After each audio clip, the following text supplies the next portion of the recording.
on boats in daisy chains. Can't seem to recall my true given name.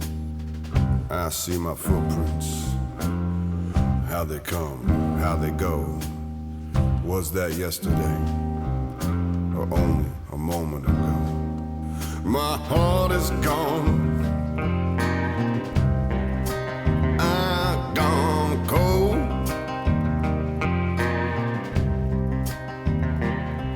My heart is gone. Welcome to the social-engineer.org podcast, number 73. Yes, people, Davis here. Hey, it's two in a row. Two in a row. It's the deuce. It's I don't think we should call this podcast the Deuce. Because, it's not the podcast. It's PG. It's not the deuce episode. It's number 13 is the episode. No, it's deuce. 73 when you stop. We could call it the 1.5 because you were only at half of last month's podcast. Who schedules a podcast during one of your best friends' talks? And then you decided to hug our guest very long and awkwardly. Yeah, I did. Which made him uncomfortable. I read that wrong. I thought he was enjoying it. It's one of those, like, because, he's a social engineer. I'm a social engineer. So the two sides conflicted, and I thought he was enjoying it when he was squirming. So I just kept holding it there, right? Yeah, no, he wasn't. And then you hugged, I think it was like 27 people on the way out of the room. It was at least 30, but yeah. Yeah. Thank you for that, by the way. For those of you who missed the DEF CON podcast, that's what was happening mid-podcast. It was amazing. Well, amazing is one word. Not sure if that's the word. We also have the lovely Ping with us. Hello, Ping. Hello. Who doesn't make time for me at Black Hat to have an appointment. You have to have an appointment with Ping, okay? You can check her calendar, you can schedule it, and you probably have a 97% of getting rejected for your requested appointment.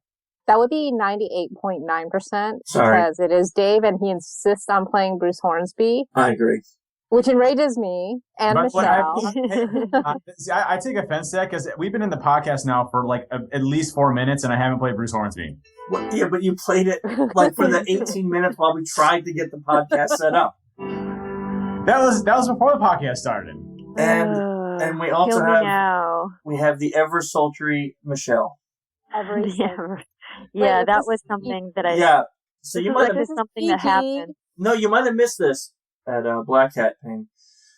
Someone walked up to me and said, "Hey, who's that sultry Asian you have on the podcast?" And I went, "Well, I don't know. I have 2 Asians on the podcast, so who are you talking about?" And they said, "Well, I know Ping, so who's the other one?" I said, "That's Michelle." So I came back to the class we were training, and I told Michelle this interaction with this guy who called her the sultry Asian.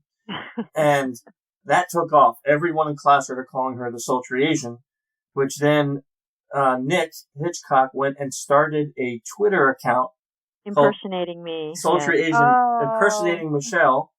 And literally everybody started following it and thinking it was Michelle, so she had to take it over. So we have forced her into the 21st century with a Twitter account of the sultry Asian. Yeah. Is it the sultry? No, it's just sultry Asian. It's just sultry Asian. Believe it or not, that was available, and Nick somehow snatched it up. Yeah. By the time he handed it over to me, I had like 50 followers, and he had been doing it for like 24 hours. It was ridiculous. Yeah. So then I felt compelled to have to join in and take this over. So everyone, if you're wanting to follow Michelle, it's sultry Asian on Twitter. Yeah, so that was fun. That was an enjoyable time at DEF CON. Actually, DEF CON was quite amazing for us. Good experience so far this year. We had amazing turnout Thursday. Our mission SE Impossible kind of went ballistic. We didn't expect the turnout. We had 150 people sign up for that competition.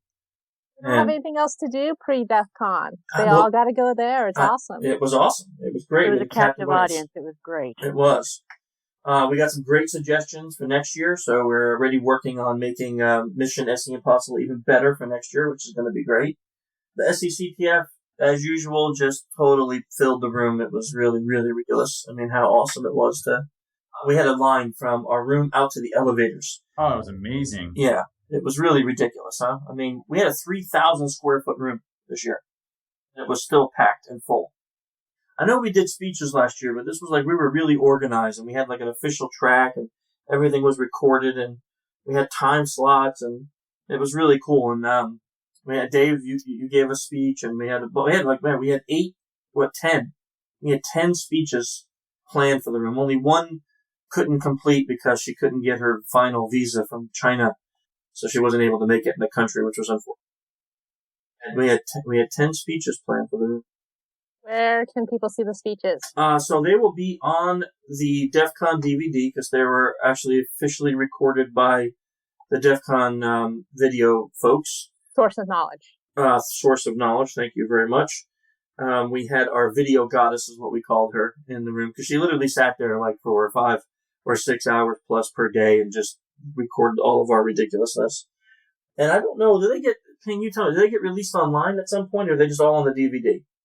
They will release them eventually online, but usually it's about 3 to 6 months down because they want to capitalize on people who purchase the DVDs. So actually, I don't know where they're actually selling the DVDs available for purchase.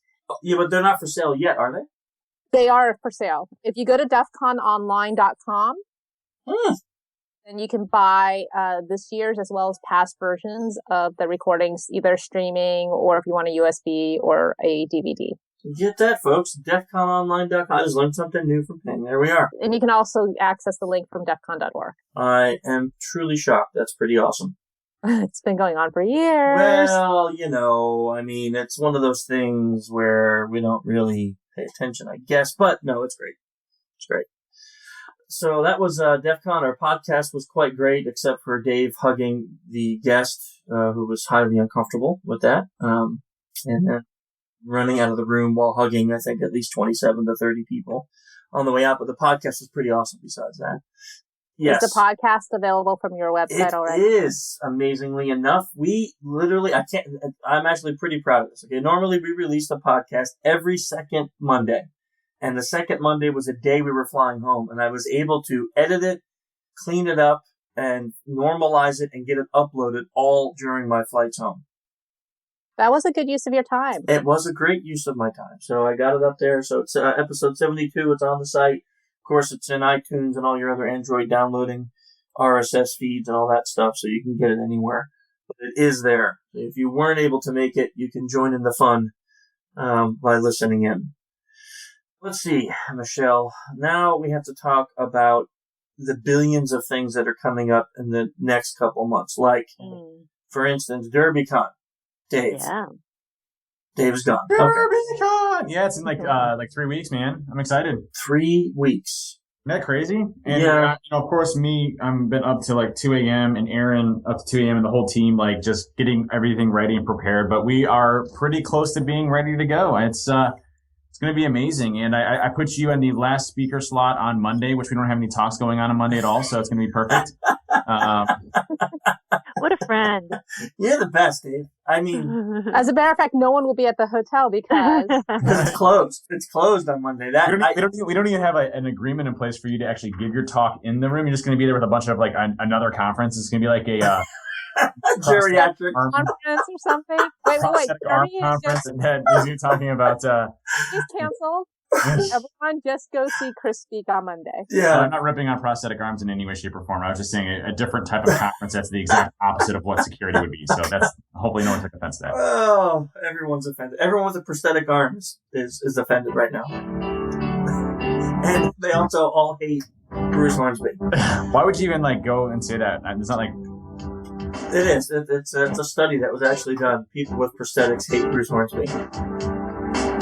I wonder if we have individual members that have been listening to this podcast since the beginning, and they literally have nightmares every time I play Bruce Hornsby. I bet they do. I mean, I really do. Screaming from night terrors. You're yeah, I mean, we all do. We're the team. So anyhow, our advanced OSI course for social engineers at Derby completely sold out, ridiculous. I've been getting emails, people begging me to let them in, and I'm like, it's not my problem. It's not my fault. I mean, you talk to Erin, she's like, no. Can't do it. It's impossible. So we have absolutely no more space. in that class. I mean, we filled the classroom to capacity. It was quick too. I mean, there's no room left over there anymore or anything. I mean, it's great. You guys did a good job. Thank you. There's a lot more that beat you faster, but that's fine. Yeah, that's. I didn't know it was a competition, but I'm still happy. Still happy. We still have a couple slots in our APSE class coming up in Columbia, Maryland, in October 5 through 9. Hey, like that, Ping? Wait, Dave. Please tell people what APSE means. Not everyone has been listening to the podcast. You said Dave. You want Dave to do it? Well, Dave can do it if he knows. He doesn't know. Go ahead. Blank pregnant pause. Advanced Practical Social Engineering, our 5-day flagship course, which is Advanced Practical Social Engineering. Then we are, I think, 60 or 70% full on our Advanced OSINT for Social Engineers in Black Hat Europe. So that's coming up November 10 and 11. So there's still a few slots left there, I believe. I haven't checked yet today, but last time I checked, I think it was like 60 or 65% full. November 10 and 11.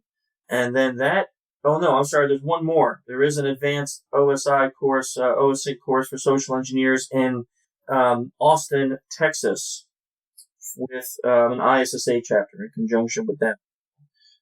That's December 10 and 11. You can check that out. And that completely finishes 2015. Now we made some massive changes for 2016.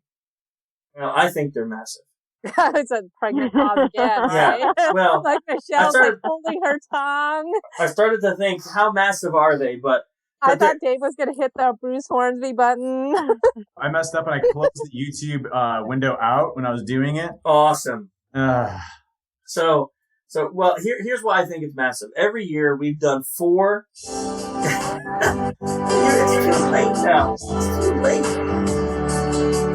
It's too late. You can't do it now. Anyhow, every year. Just wait for it until it gets the chorus.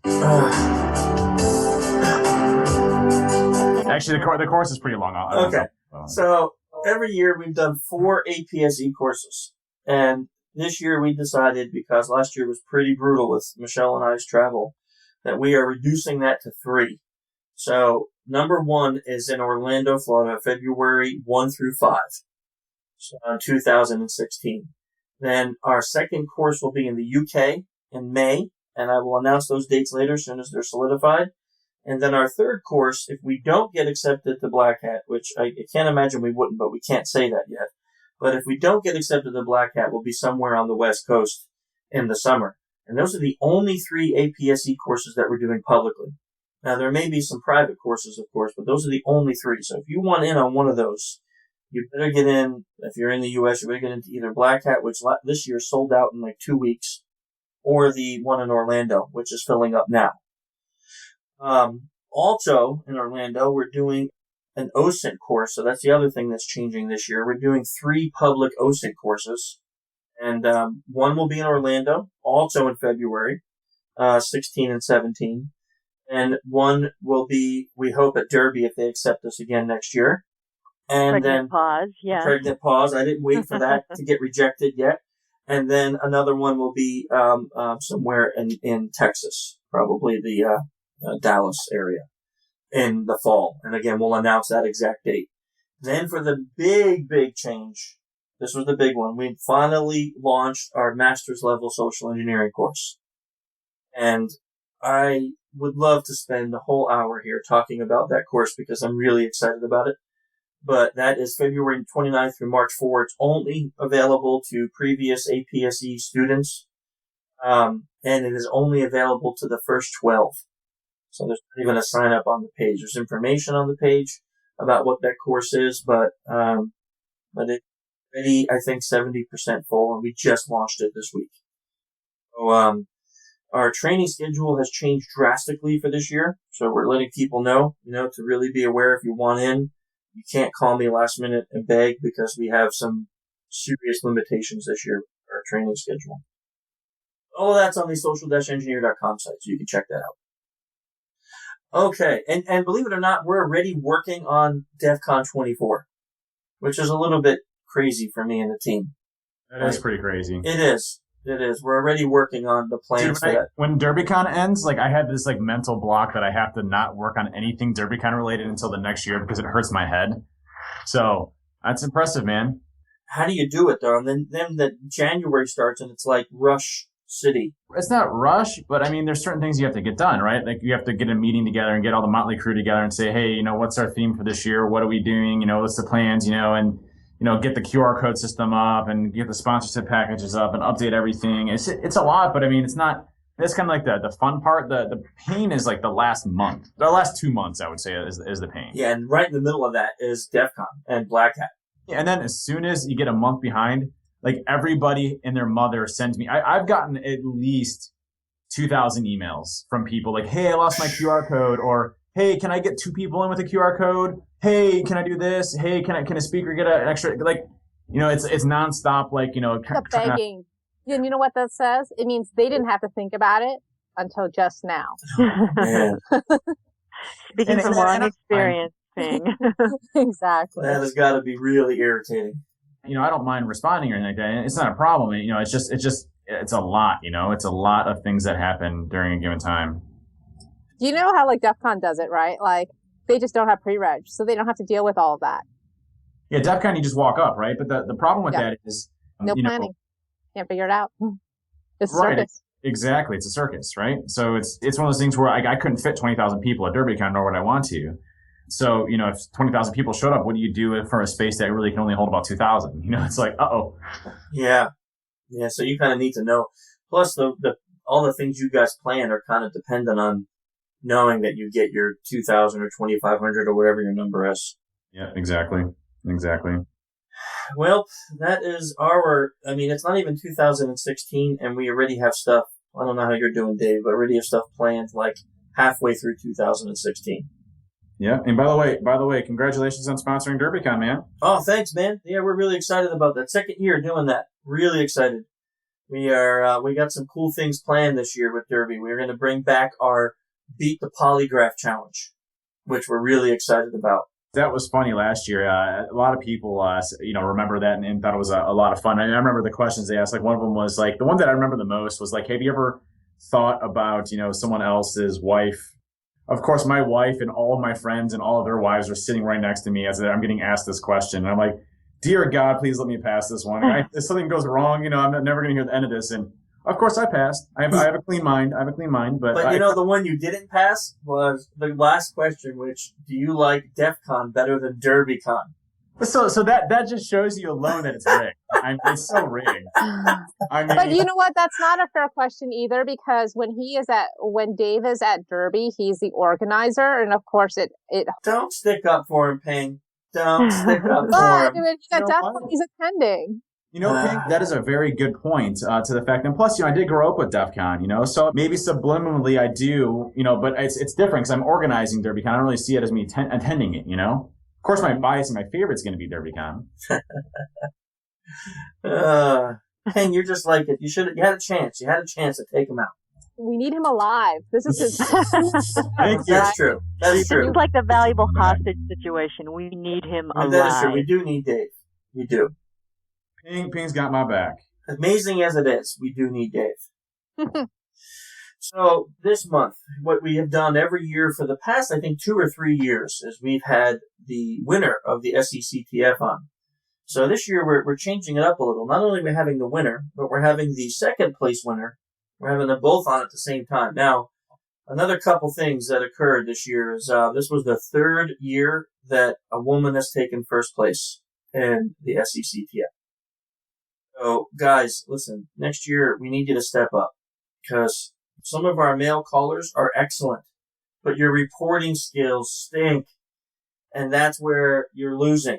Some of the calls come in, and you can look at the scores, and the call scores may be equal, but man, some of these ladies are just writing beautiful, well-written professional reports, and those scores and they're really taking their time on OSINT. And they're doing a phenomenal job on that end, which is just giving them this massive heads up. So, guys, we need you to step up next year because a little embarrassing. I'm sick of hearing it at my team, how they rub it in all the time. So you got to help me out here, guys. Our second place winner was a male. So we have Jen and Jon. Well, I wanted to introduce our guest, but Dave is on camera with a rainbow unicorn mask. So it kind of disrupts the introduction of our guest, which is really important. We have with us our first place winner, Jen Fox, and our second place winner, John Service from the SECTF. Sorry. Oh,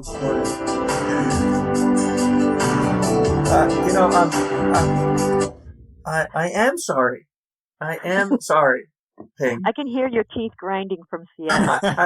I'm sorry because I'm introducing two guests that deserve this praise and honor for being first and second place winners, and what they're subjected to is we all Bruce celebrate Hornsby. it in our own ways, Chris. This is a very special episode. Episode 13 is near and dear to my heart, and It's 73. It's not 13. I think it's 13 episodes that Dave has made it. Oh, I feel flattered. Burn. And only the Yes, I've been second on there one in a once. row.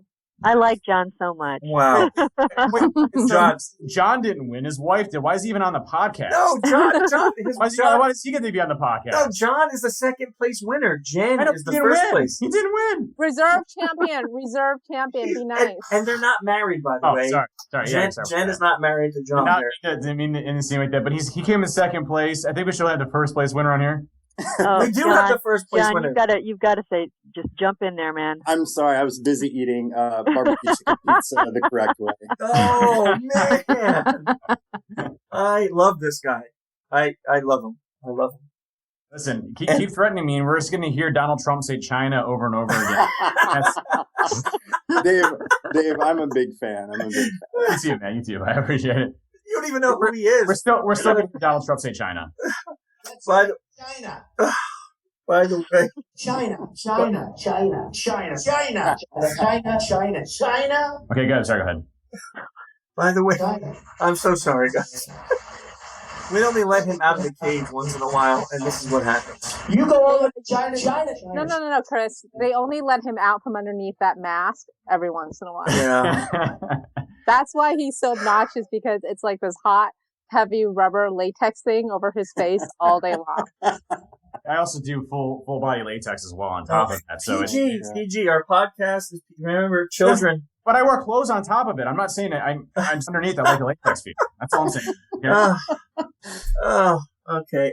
And we do have our first place winner on here, Jen, but she's probably in so much shock right now that she's vomiting in her garbage can. Thankfully, I'm not doing that. John and Jen, welcome to the podcast, Thank you. episode 13. We're very thankful to have you on. It's a wonderful place. We're all happy. We all get along as family members, but big fans of your work and what you did at the CTF. And I'm going to kind of take it from here, Chris. Yeah. Episode 73. You know, last month, if you were at DEF CON and you saw the podcast, he awkwardly hugged our guest who flew in from the UK for our podcast, and he awkwardly hugged him. Chris, this isn't about me. This is about John and Jen and their winnings at the CTF. So, I mean, I think we should go into that. Okay, that's a good. Or we can listen to Donald Trump in China again. No. Let me ask them a question.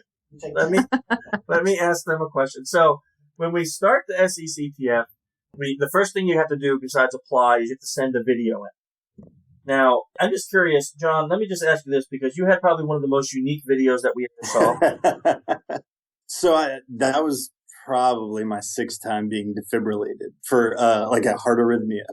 And they typically give you something that's going to like knock you out or make you totally incoherent. Well, this doctor, she was just not going to be bothered with that. And I was like, well, I want to know what this looks like.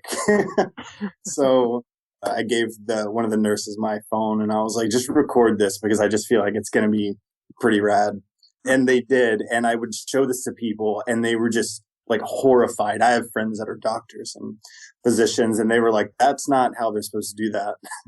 Well, So- not only was it horrifying, but then you shared it with thousands of people at DEF CON, and you didn't do it just once. I think you played it like 8 times in a 90-second video. Yeah, Yeah. I don't really have a logical reason for doing that. No, well, it got you in because we saw that, and Michelle and I automatically said he's in just for the empathy factor. Because That's what I was. You were absolutely automatically in the contest. yeah, like you could have sucked and we didn't care, right? Whereas Jen, you have been competing for what? This is your third Yep, this is my 3rd year. year you've been competing. Let's talk about OSINT a little bit, because once you get accepted, which, by the way, we had Stands for Open Source Intelligence. Thank you, Dave. Yay. Wow, that was actually helpful. We had 785,000 hits on the registration page. Hundreds of people register, and we had, I think it was 14 people out of that. So that's kind of the rundown of how you get chosen, right? We have to go through all, and then you get 3 weeks. I did something every day from the moment I got the email with the dossier, from the time it dropped up until the time that I sent in the report. So between 20 and 40 hours. I know I took a day off just to wrap up the report. And what about you? How much time did you spend? I'd say I spent probably a little bit less, but about the same, between 20 and 40 hours, probably closer to the 20 side. I thought mine was particularly difficult because of the way I chose to target. And I was having a lot of time trying to find OSINT on retail stores, which is what my target was going to be.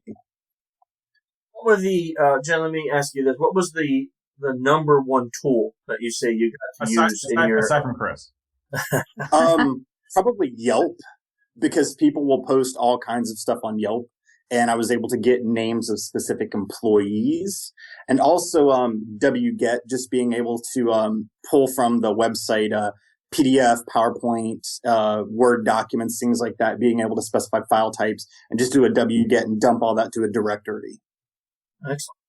Number one for flags was just straight up Google hacking, especially targeting LinkedIn, because that's just gold for IT-based stuff. And then Iconosquare was unbelievable for photo-based evidence, of which I found a ton.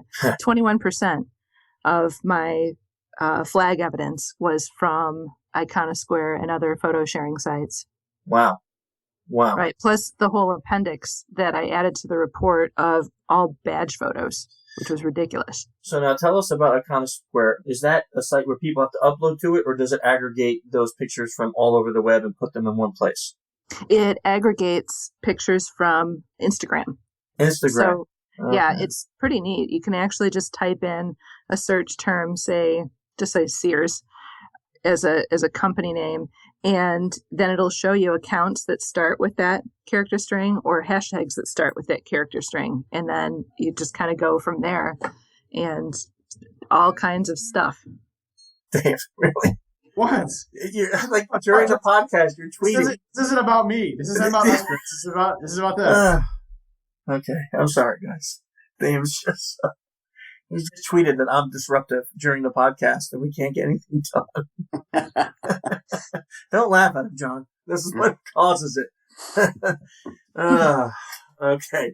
The pictures, of course, any type of picture gatherer like Instagram or looking through Google Images or things like that is very useful. But that sounds like a really interesting tool to use in order to have all those images from one source pulled down for you, especially because a lot of times going through Instagram accounts is very difficult.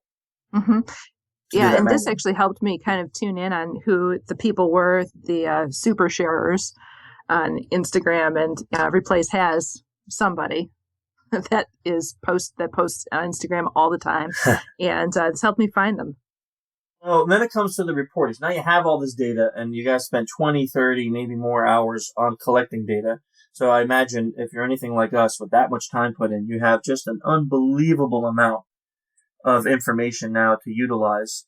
And now you have to start organizing your report.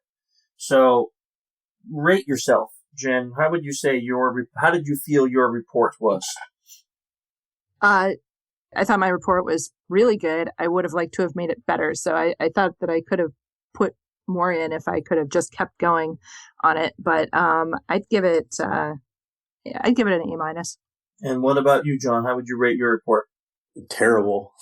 I've written a lot of these reports, and I even have like a tech writing background. And my report, just when I had envisioned the kind of information that I wanted and the kind of information that I was hoping to be able to prevent or to get from my target prior to actually receiving my target, I had this whole envision of what my report would look like, and based on the information I was able to get, it was not what I wanted. I'd say on a scale of 1 to 10, I would have given it maybe a 5.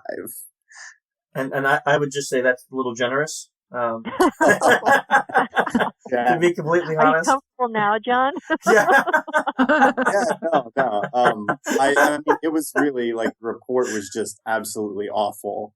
And here's what's interesting about it is so Jen, I got to say your report was not only very good for this year, but it was one of the best reports we've ever had in the 6 years of doing this competition.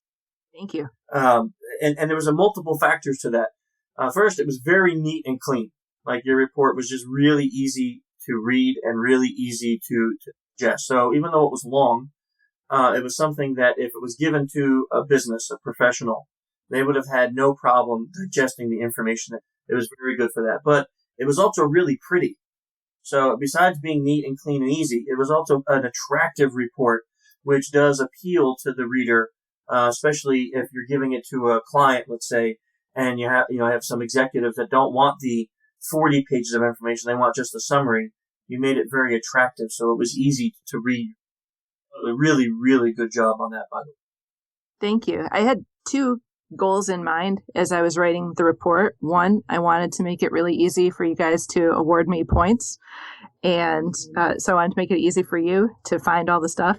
And I also wanted it to be something that I would be satisfied giving a client. And, that's an interesting point for anyone who's listening who may want to compete next year. Something that Jen just said is a way to get on your path to winning. Making it easy for us to find the points that you got really, really, really makes it easy. So we have a system that we had created specially, believe it or not. We have a database that we had a programmer we hired, and he created a database that is just for the SECTF. And it's split, each year is split into 2 pieces. A database for DEF CON 23, and in there are all the targets that we choose. And then from the targets, we assign the contestant to those targets. And then there's a 2-level scoring. So they have a scoring for the report and a scoring for the calls. And when we go through the report scoring, we have basically a page in front of us that has a checkbox next to each flag. And if they get it, it will automate the amount for the score for that particular flag. It will automatically count up their score. Now, if I got to go digging through, 40 or 50 pages of a report, or if Michelle's got to dig through it to find those points, then of course it's just too much work, and we may miss them, and we may not get them, and we may not get every point we deserve. But Jen's report, she made it very simplistic for us to see where those points were, and also, and this is one point I really liked about your report, Jen, is proving that you got it, like putting the actual URL as proof for where that flag came from. Which, if I had any questions at all, like if I was reading your report and I went, really, she got this? Or really, they're still using Windows XP? I can go to the link that you put in there, and I'm able to see, oh yeah, wow, this is the proof of that. Really valuable lesson there for any future winners. That's how we do the scoring. Can I just ask, Jen, did you use Chris's template that he sent out? I started with that. So I used that as a base, but I made some alterations. I added appendices to it where it made sense. Mm-hmm. And I added tables where it made sense. Mm-hmm. And then with the base template has a really big header on all the pages. So I did modify that a little bit so that I could make better use of each page. We give those out, the template report. So that's one thing John brought up, which is a really good question. So we give a sample for a report, to say, like, here's the information. And it's a challenge. It's kind of a challenge for people because it's not a real pen testing report, and it's probably not something you would ever hand in to a client, but it gives you like an outline of what information would be expected. And then we leave it up to the contestant to actually edit that and maybe make it better and make it more attractive. Well done on that. Did you have a problem, either of you, with the amount of information that you had, deciding how to organize it inside your report? No, I did not. I mean, I had I had a lot of information using I use the Harvester for like email addresses. I don't know if you're familiar with Harvester, but it's sort of a Python based program that will scrape websites like Bing and LinkedIn, and it's command line. It's pretty simple to run. I had a lot of information from that. I had some stuff that I was able to find online, but I wouldn't say a ton of it was super useful. Probably because my goal going into this is I had an idea of how I wanted to approach it and gather information, which I think was the wrong way to do it. I think the right way to do it was to start gathering information and then build an attack vector from there. And I didn't really do that. So I didn't feel like all of the information I got was super useful and to put in. I think Jim probably has a better answer to that question. Because this was the third time I've done this, I was able to be a little more efficient.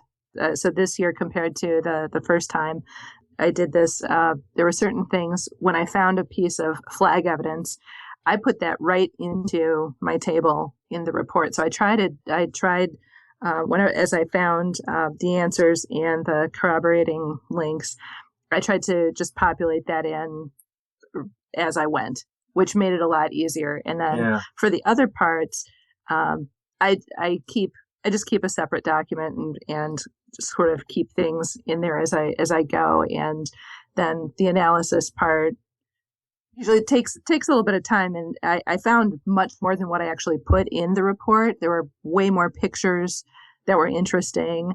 I found all kinds of stuff, but I tried to really kind of narrow it down to, well, what's interesting, what demonstrates that I found things of value or that I found interesting cultural information. And once the point was made on some of that stuff, I thought, I don't need to have things in there times 50. You know what's interesting about what you said, an application to the real world, like doing this for a living, is we'll have a team of people working on OSINT for a client. So you imagine if you just said, "Hey, team of people, go do OSINT," you're going to have a lot of redundant information. That's open source intelligence, by the way. Thanks, Dave. Thanks, because I think they didn't remember that from a minute ago when you said that, so I appreciate it. No problem. China. I love them. China. I have to have my China. Sorry, go ahead. Anyhow, you can't just send a team of people out to do OSINT. So we have to do kind of what Jen said that she did. We have our databases that we use for OSINT, and we create our flags list, let's say, and then we assign people to look for particular bits of information on the target company. So that way it's, like this person's looking for, let's say, just all social media data. This person's looking for work-related data, for family-related data. And you have them focusing on one set. And that way, when you find it, you can organize your data. So at the end, when you're spent your 20, 30, 40, 100 hours on that project and you have a gig of data, you're not trying to figure out, I thought I remember something useful. Where the heck was that again? And you can just kind of find it much easier because it's organized better. What did you use to do that? Did you just use like Excel and Word, or did you have tools that you used? I just used Word. Yep. And what about you, John? Yeah, I just use Word. Yeah. So they can get pretty big pretty quick, can it? Those files. Yes. Yeah. Now let's move on to the call portion. So now you come to DEF CON. John, was this your first time? No, actually, I remember, because your video said last year was your first time seeing the competition. Right. And Jen, you were in it. So both of you have seen the room. And now you come into our new and improved social engineer village. And what were your first thoughts when you saw the literal size of that room triple? Awesome. Yeah. Oh, crap. Yeah. I was worried about your heart a little bit, John. I was worried about your heart, I was sitting in the room. There's so many more people than last year. And there's still, even with the larger room, there's still a line down the hall to get in and people watching. And I was like, man, I could have really spent a lot more time on OSINT. I was just thinking about that terrible report. So this is another good lesson for anyone who's thinking about competing, is remember that that's only half the job. When you get there, there was John's not lying about that. There was a line that went from the doors all the way to the elevators in Bally's, just waiting to get in, and people would wait for hours just for some to open up. It was definitely a interesting experience for us too. seeing that many people. We didn't know what to expect with 3 times the room. So now you come in, okay, so there's you guys. You come in the room, you see the size, you're excited or you're nervous, and now it's your time. It's your time to make the call. Are there any techniques that you used to prepare yourself mentally, physically, as you're about to enter the booth, as you know it's approaching, it's an hour before your time? Just try to remember that it'll all be over soon. That's great. To seriously answer your question, though, it's important when you're making these calls. You have to speak authoritatively, and you have to be confident in what you're saying. And so if you get in the booth and your voice is very nervous and shaking, the people on the other end of the phone can tell that. I mean, they're going to be less inclined to believe what you're saying. So, for me, I want to just be able to breathe and step into that booth and just become a different person. I had a different name made up, and that's who I was in the booth. I had to accept that. And no matter how bad it was, I had to be that person. And I had to convince myself I was that person, and not a guy in a room full of people watching you recording and being nervous, So for me, it was just to get outside of who I was and put myself in a completely different place. And to be honest, I just, detached and forgot that I was in a room full of people. That's awesome. I mean, I think that's the biggest thing, is kind of removing yourself from the environment that you're in and then kind of getting into your zone. And I think that's, a good sign of who you want to be and who you're impersonating and all those different things. And when I'm social engineering, I get really nervous at first. And, just thinking about it, but then I just kind of start to play the role and do those types of things and go through my head a little cycle, and it usually works pretty well. Hey, Dave, it's not about you. It was about the guests. Okay, Dave? I was explaining Okay, Dave, it's about the guests. And I was going to ask Jen that question before you rudely interrupted Jen, who's the first place winner, by the way. Jen was the first place winner, but I was also talking to John, who was the second place winner, who at first I was insulted a little bit. But then I kind of liked him a little bit more. Oh man! I thought you had a phone call. oh yeah, sorry. Okay, Jim. By the way, all I could keep saying is I'm sorry. I think he's more brutal with you guys because you're one of us, not like a. Although he goofed off with. Dr. Ellen Langer and Dr. Ekman both just as bad. I recall Dr. Langer kind of slapped him down, too. Yeah. Yeah, He was awesome. Dr. Langer actually asked him if he was always this immature or if it was just for the media. Listen. I only do it to people I respect, first of all. So that's why I never do to you, Chris. And this is a chippy podcast. Wow. Oh man. Wow. I wonder if there's a way I could edit Dave out of this altogether. Just weird, awkward pauses of silence. Yes. Podcast. Isn't all of us laughing, Yeah. I'm sorry, Jen. Really, please tell us how you mentally and physically prepared for the booth. All right, so between I'm done. Between the time I turned in the report and the time I got in the booth, I spent a lot of time really working out what I was going to say. So for me, being able to kind of work out, especially my lead-in, helped me a lot. But actually getting to the booth, it's really intimidating. Yeah.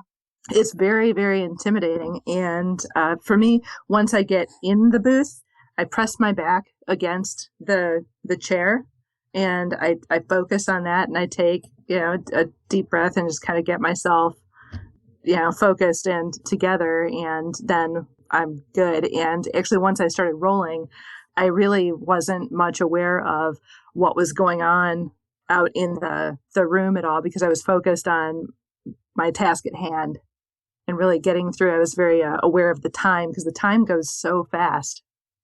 So, 25 minutes sounds like a long time, but it flies when you're in that booth. Right. Yeah. And I just want to say, being in a room in front of an audience like that, since then, I've been on an engagement where I did a physical pen test, where I also had to do social engineering and gain network access. I was in an environment I was totally unfamiliar with. I was less nervous doing that than sitting in that room full of people being watched. Yeah. Yeah. There's something about it that really it makes you tighten up. Well, well, you're being judged, right? Yeah. Versus when you're in engagement, you don't want to be noticed. Right. And it's also your peers in you that might room. get tased on an engagement too. So, and I have fear of that if you hadn't seen my video. Yeah.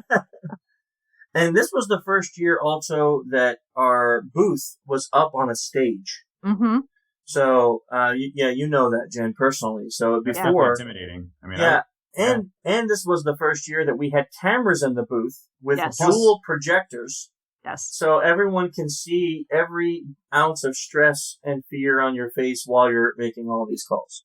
Plus, it was literally quadruple the size of the other one. So, Yeah. I mean, you had more people there. I mean, there's a lot of different factors. A lot of factors that really I felt would have increased the nerves quite a bit for the folks.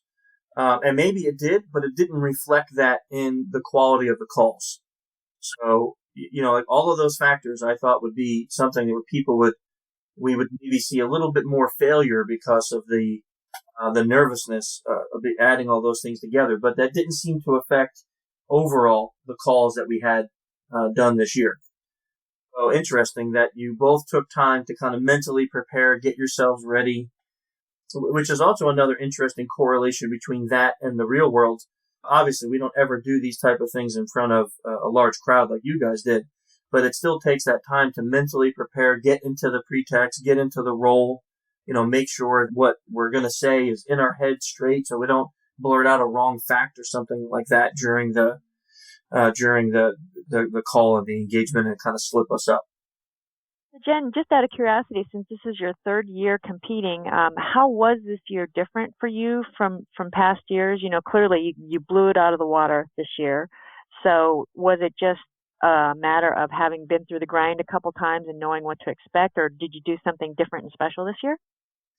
This year, I decided that if I was going to do it again, because it does take a lot of time, that I was just going to be all in, and things I'd observed from previous years, because I try to watch a lot of the calls too, just because it's really educational just watching everybody's calls, as well as going through the process. So I knew that I really wanted to work out a pretext that would carry me through all of the flags.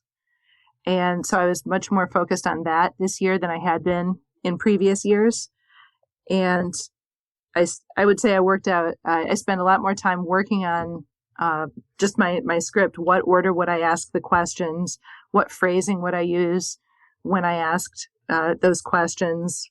How was I going to fail gracefully? So I really invested a lot more time in that. Yeah, I remember we had a chance to speak later on, and your preparation was really phenomenal, just in terms of how you really had kind of scripted things and how you're going to deal with objections. And I think for those of us that like a little planning ahead of time, I think that's a really impressive story in terms of prep. Yeah, it was a ton of prep. I even practiced just my opening line. I'd made at least 4 really specific phrasing decisions, just in saying, "Hi, this is Julie with the facilities team in Bellevue. How are you today?" I chose a lot of those things. I said that I was with the team, not from the team, because it is closer. It feels closer rather than saying you're from, which is more apart. And I was with the team because that's the language that company used instead of group or department. So I spent a whole lot of time thinking about it, working on it. So did you have a plan for if things went south? If you got caught, if someone realized that you weren't who you said you were, did you have an exit plan, or what was your idea for that?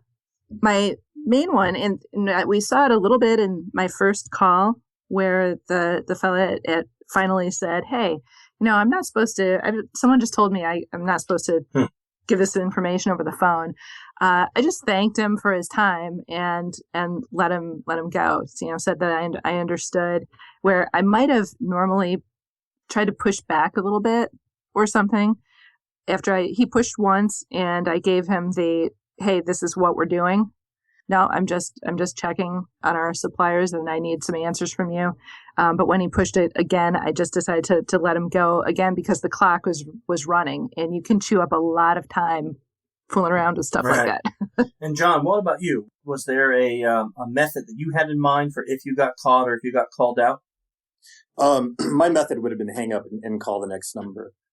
Just like Jen said, there's just, you're going to chew up a lot of time if, people start to question, start to deny. I mean, I would like to just be more authoritative and say, like, this is okay. But I don't know if you noticed in the call, whenever I got on the phone with the target, I immediately said, this is who I am. This is who I'm with. This is what we're going to be doing today. And I just went straight into it. I didn't give them time to think about it. I didn't give them time to question it. It was, this is the situation. This is who I'm with. I knew enough keywords to make it sound legit. And I went straight into it. So speaking authoritatively and rapidly is enough to kind of throw them off a little bit. And, by nature, people are willing to be a little bit compliant, especially over the phone, and especially when they believe that it's someone in a position of authority speaking to them at work.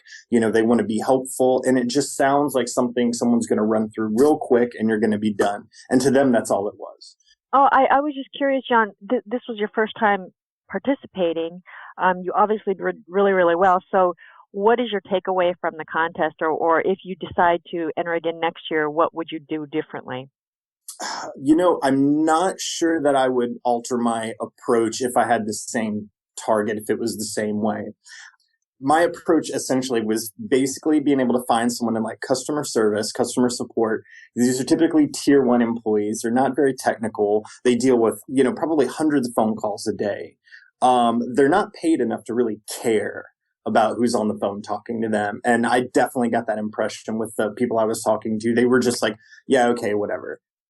So I don't think I would tailor my approach too much. I'm probably would be a little bit more focused about how I pattern my questions. On the list, the questions are sort of spread out. And I think for my own, just to be able to go through the questions faster, I would organize them in a way that flows a bit more natural. Because what I had to do was kind of skip around the list a little bit. And I would want to order them in a way that seemed more natural. And I'll tell you a secret. That's done intentionally. Mm-hmm.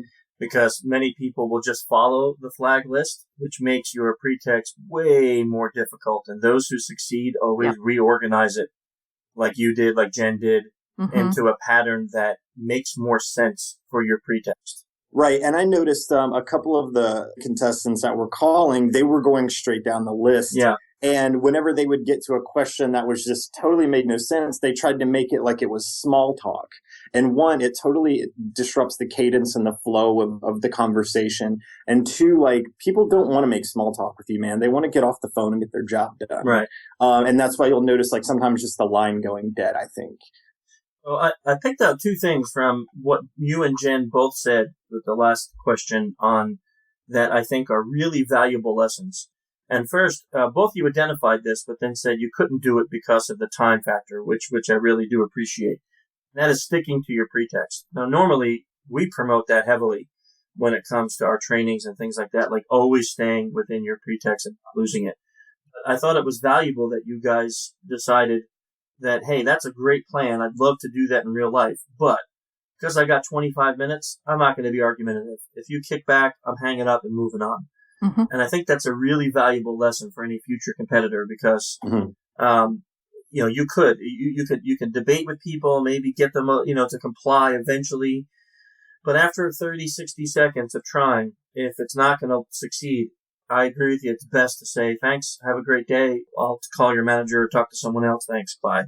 Right. And granted, every time, and this is something I bring up every podcast after every DEF CON, every person who has ever scored high or won has done this one thing, and that is no pause in between the introduction and the first question. And it's always the people who say, hey, I'm Paul from IT. And that pause says, no, you're not, and now I'm going to argue with you. Whereas you say, hey, I'm Paul from IT, and I'm doing this survey, and I need to get these questions. So my first one is, and you just go right into it. people tend to just start complying because you're acting like this is your job and it's what they expect from someone who has that job. Right. Right. Absolutely. So, and you both did that. You both did that this year, and that led to success in my mind. Right. So, I don't know how Jen felt about it. I thought the targets this year were particularly difficult for OSINT. I think it was back in October on the podcast, you mentioned that you were going to select the targets based on something that had happened in the news, or before something happened in the news, you'd already selected what the theme was going to be, or the targets. And I thought it was going to be Hollywood. I thought it was going to be related to the Sony hack. And I was like, we're going to be calling like talent agencies. We're going to be calling like studios. They're going to try to get us to have a celebrity on the phone or something. And then I was pretty surprised when it was telecom. Yeah.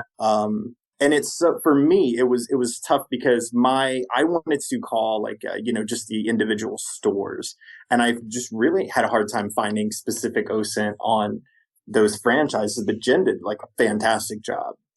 So I think it just goes to show like it doesn't really matter what the target is. Like there can be effective OSINT if you approach it in the right way. Yeah, and that's an actually interesting point. If I look at the scores, and here's what's really fascinating to me. If I look at your score and Jen's score just for the calls, there is only about 140 point difference. Yeah, we're really close on the call, really call close scores. In the call score. Really close. But in the report score, there's almost 200 point difference. So that is where the win came, right? Because it could have been a couple more flags and you would have maybe equaled her, or if your report was heftier, you would have definitely taken over. But you're the only two contestants that broke the 1,000 point mark in total. And that's why you're the first and second. The next one had 988 as a total. Everyone else was much lower than that. So you were the only two that broke the 1,000 point mark in total. But yeah, when you look at it, and this is what happens every year, we progressively made the targets more and more difficult. And this year, I feel really it was difficult. Telecommunications is not an easy, it's a huge sector. So you would think that the bigger it is, the easier it is, and maybe in a real attack, but in a timed, which you are, 3 weeks, which this is not your job. So you're also doing all these reports and OSINT at part of a competition in your spare time. Right. And then writing the report in your spare time. That there's, it's not like you have 40 hours per week for 3 weeks to devote to this project. What's interesting is listening to you over this time here, a lot of the similarities in the way that you prepped, the way that you organized, the way that you planned, and then the way that you executed. Which, if we look at every previous year winner, we see very similar patterns. So it's almost like, hopefully, future contestants would start to look at these podcasts after DEF CON and go, hey, there seems to be a pattern every year that these people who do really good OSINT, write really good reports, practice their pretext and have all that stuff planned out, they seem to always win. Yeah, hopefully they don't, because I want a black badge. Yeah. Well, I can tell you already, we're not going to announce it now because it's way too early. But I hope it's to get a celebrity on the phone. Yeah, I'm going to get Bruce Hornsby, and that's how I'm going to seal it. Okay. I emailed Bruce Hornsby because we wanted to get him on the podcast, and he still has not emailed me. So every time now, we just send out a plea. Yeah. Bruce Hornsby, if you're listening, please call us. We'd love to have you on the podcast. And you know what, John, here's the deal. If you join and you get accepted, you have to think now, because you can't use the same, you can't get yourself defibrillated again in the video. So it's got to be, you got to maybe shoot yourself or something. I'm not sure. But, but if you get accepted again, you come in, and no matter what your target is, if you get Bruce Hornsby on the phone, I think it may be close to an automatic win. I'm just saying. If you rickroll Bruce Hornsby with his own music, I think that may just have to be like a special category of win somehow. Okay. I'm just saying, right, Mike, Michelle, don't you think that's fair? Absolutely, man. And, I think it's. We asked Jen, what do you think your biggest takeaway is from now being your third year and closing your third year with a black badge winning performance? What is your takeaway from this competition? Wow. I learned so much from every year that I did it. that I think it's something that if anybody has any kind of inclination to do, you can learn a lot. You have to really not only do all of the work that goes with it, but also there's a huge element of getting over yourself to get in the booth and do that. So it's a huge opportunity. My takeaway from this year is I just could not believe how much photo-based evidence there was and how often people took pictures of their badges. I could not believe it. I even found an SSID, a wireless SSID on Instagram. It's ridiculous. It is ridiculous, isn't it? When you think about here we are in 2015, we've had news about this nonstop, and you would think that this stuff would get cleaned up, but we're still finding logins to intranets. We're still finding badges. We're still finding passwords and SSIDs. We're still finding unbelievable amounts of data online for companies. And then people always ask, well, why have attackers moved to using social engineering more? And I feel like just handing them all of these reports and saying, this is why. Because it's all there, and you don't have to be incredibly neat to find all this information that's out there. Yeah. Right. I mean, I work as a security engineer, and I can tell you, like breaking into someone's network can be pretty tough. You know, companies will spend tons of money to secure their network, and they don't even think for a second that, well, instead of, you know, breaking in and trying to hack into your network and get, you know, root access somewhere, I can just call and ask the receptionist to give it to me. Yeah. And it's far easier. So much easier. It is so much easier. I'd take 2 minutes of a phone call over 50 hours of writing an exploit any day. Right. Now your, you know, $2 million worth of network IDS gear is useless because you didn't train your secretary not to give out her password over the phone. So one of the questions we always ask, and this question you do not have to answer with anything related to the IT industry. We ask every guest we have on for a book recommendation. We make a book list for every podcast guest who's ever been on the podcast, because we have a lot of people who listen to this who are avid readers.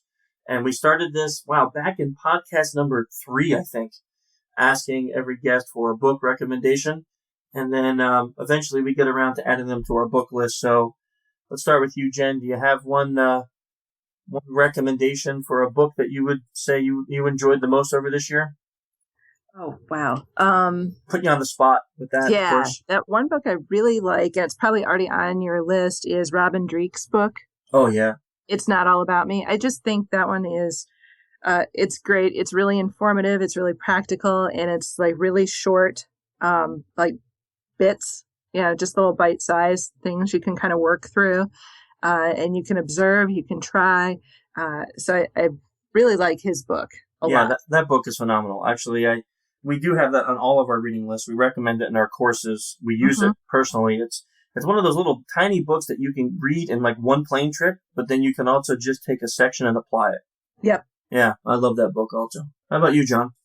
Well, I have a few that I'm a pretty good reader. I guess the first is The Cuckoo's Egg. That's by Clifford Stoll. And it's basically about this guy from Berkeley who went through like some computer espionage and found, a hacker that had been hacking into all of our stuff.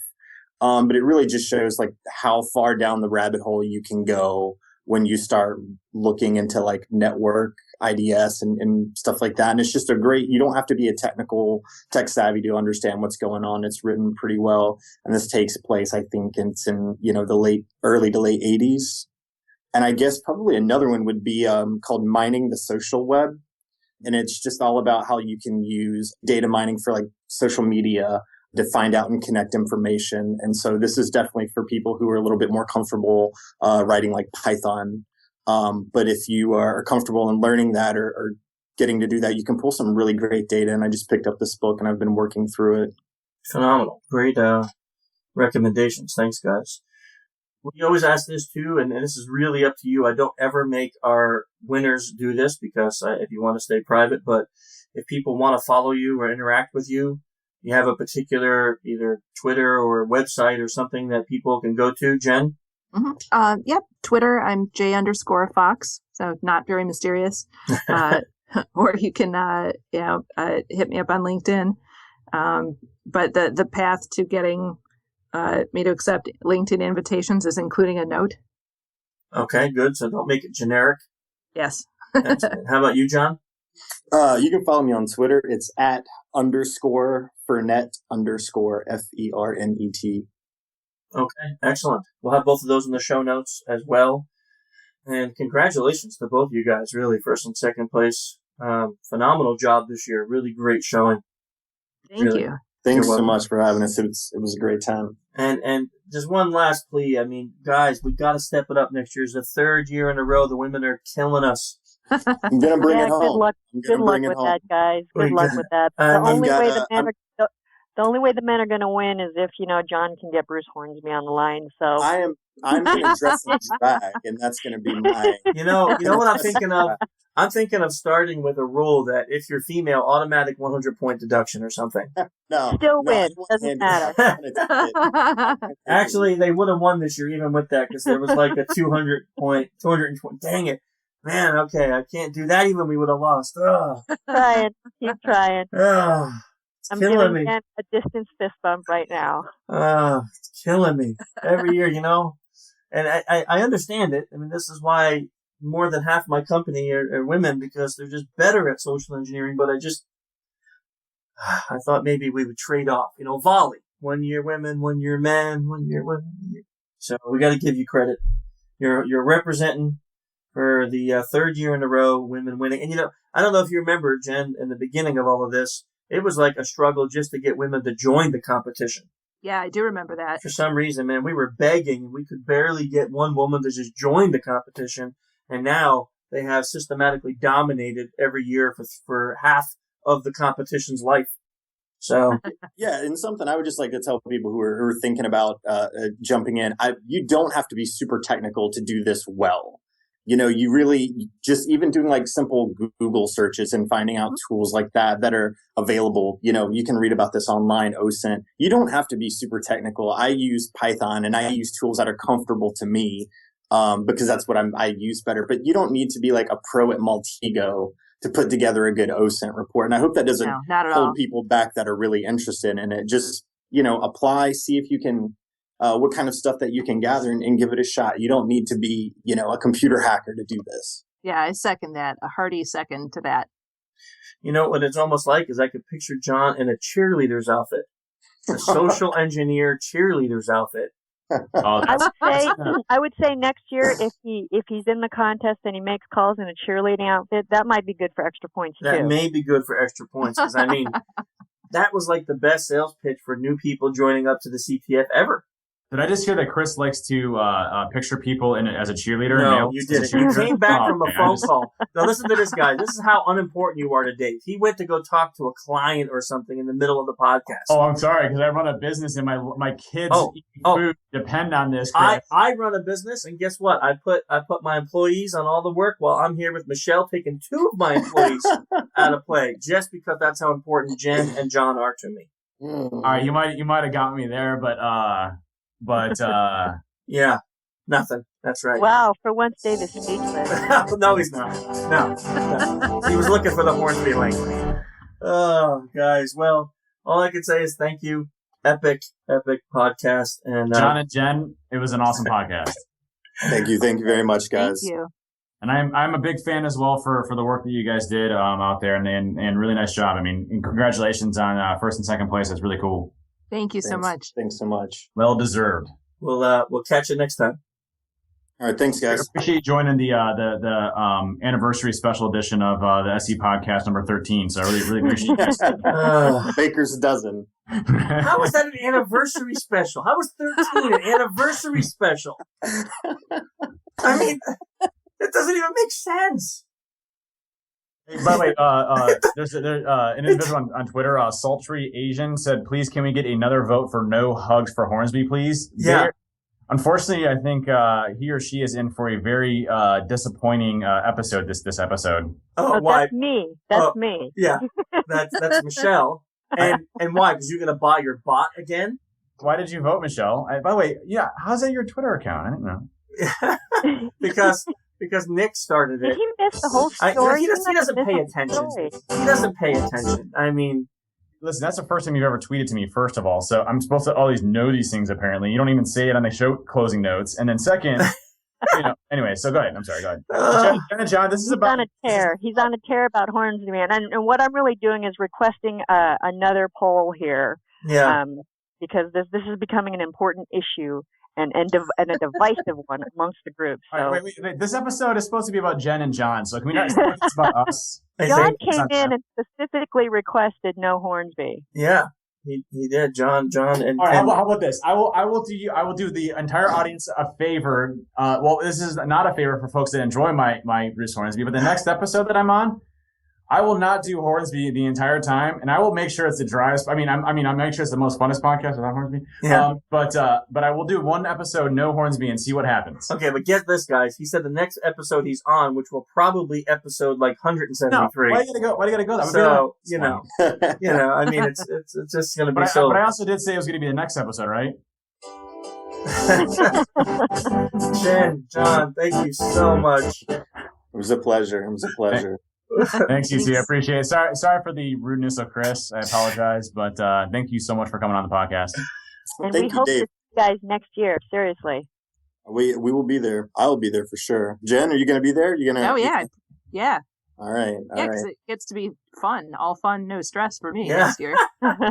Yeah. She's already Awesome. won. We'll see you then. See ya. So, another great episode, actually. I thought it was actually really good. It was. Contestants, Bruce Hornsby, and Radioactive Bananas. Yeah, that is true. Yeah. Well, the radioactive part came because Jen's black badge, the Uber badge as they call it, irradiated it with uranium. Very small amounts, like to the point of where they said it would not be damaging unless you wore it for a year straight, which I don't know, if I want it, I may wear it for a year every day. I think the term radioactive and anything that you wear on your body should be sort of mutually exclusive, in my opinion. That's true. I mean, you could get one of those dress made out of like that, that material they put on you for an X-ray. Yeah, exactly. That's what I would have to wear in conjunction with something radioactive. Yeah, Okay. just wear that around. I think that'd be okay. But yeah, so that's kind of a cool Uber badge. But I'm with you. I probably would just leave it hanging somewhere away from me and not wear it too much. She got home with it. No problems in the airport, so everything seems good. Yeah, apparently not. And so, yes, I'm calling a recount of the Hornsby versus No Hugs for Hornsby. Yes. So I think we need to get that started now. And Dave, no bots allowed. Yeah, no. Wait. That had nothing to do with me. I did nothing to contribute to that. There was somebody bought a bot because all I know. It had nothing to do with me. I swear on my kids. It had nothing I mean, to do it with was so weird because like one day all of a sudden I got like 150 votes for Hornsby for Hugs. And I'm like, oh no. And then I started looking at some of the Twitter accounts and they were definitely bot accounts. All bots. What was funny even more about it is then it was switched to Yeah. No Hornsby. Hornsby. Yeah. No Hornsby. Yeah. And then 2 days later it switched and I was like, okay, someone's playing. And I actually was like, Michelle, I said, you think Dave's playing a joke on us?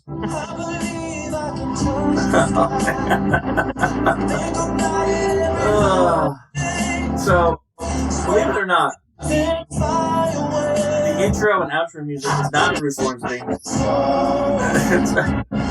Sorry, go ahead. The intro and outro music is not Bruce Hornsby, it's Clutch.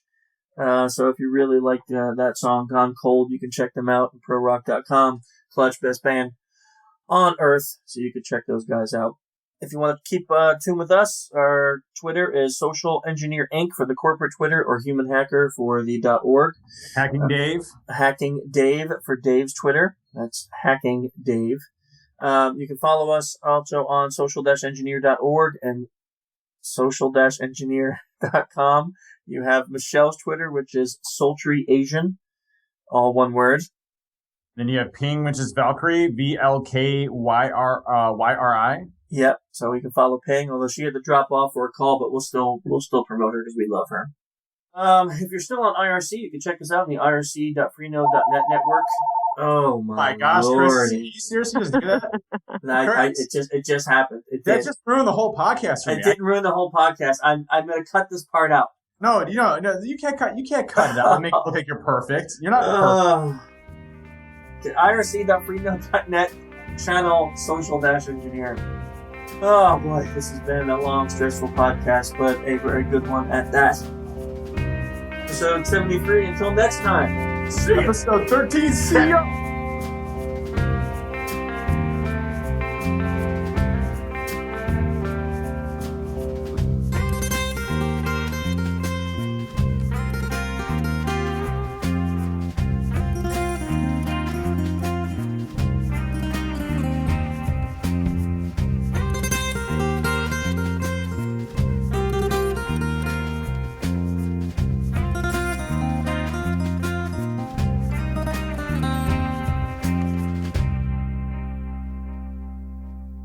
Swan boats and daisy chains.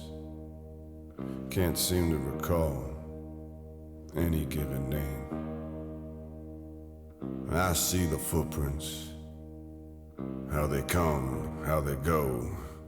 Was that only a moment or many years ago? My heart is gone.